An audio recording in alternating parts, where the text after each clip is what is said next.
Across the South Coast, live from Solent University, you're listening to Solent Sports News.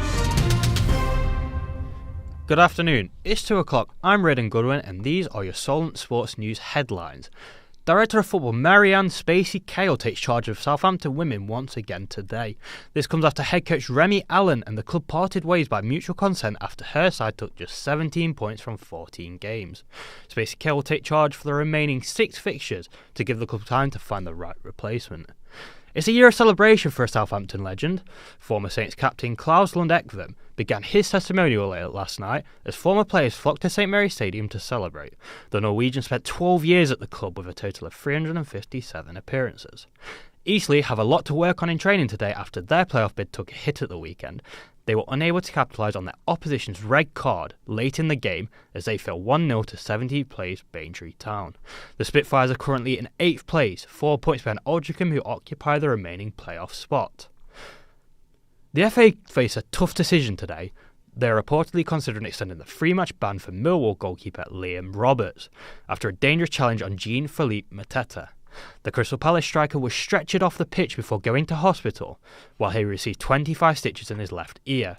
Millwall manager Alex Neil defended his striker, saying it was no more than a mistimed challenge.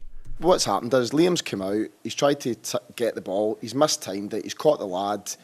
It's no more than that from my perspective, so I completely disagree with that. He's certainly not intended to hurt the player or anything like it. The drama of the FA Cup continues at the Theatre of Dreams. After another loss on penalties to Fulham, Ruben Amorim stated his ambition to win the Premier League, with club legend Wayne Rooney calling him naive.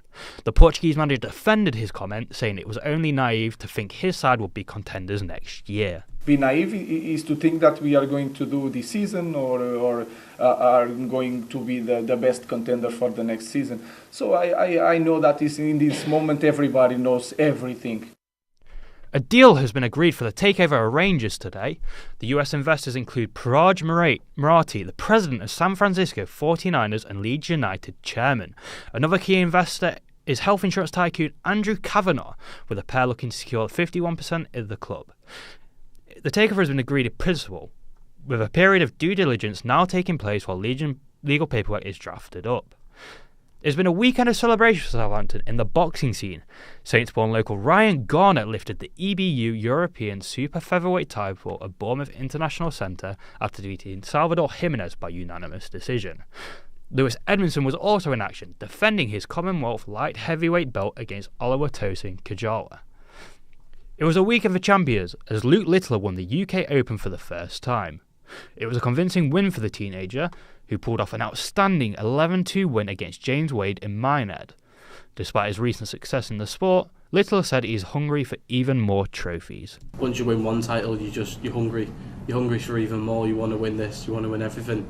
But yeah, I've ticked this one off, the UK Open, and now I've just got to focus on the Pro Tours. Euro Tour is starting next weekend as well, and obviously the Premier League every Thursday.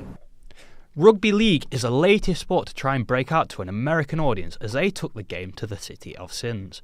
45,000 people watched the first ever Rugby League match in the US at the Allegiant Stadium in Las Vegas. Rugby League's commercial managing director Roderick Jones has said plans are already in place to take the sport there next year. We move from Rugby League to Union as England women have announced their training squad ahead of the Women's Six Nations. Millie David, Charlotte Frey, Jade Shakur and Sarah Parry have all been selected for the first time in the 42-person squad. That's all from us this hour. I'll be back at 3. Remember, you can keep up to date 24 hours a day on the website.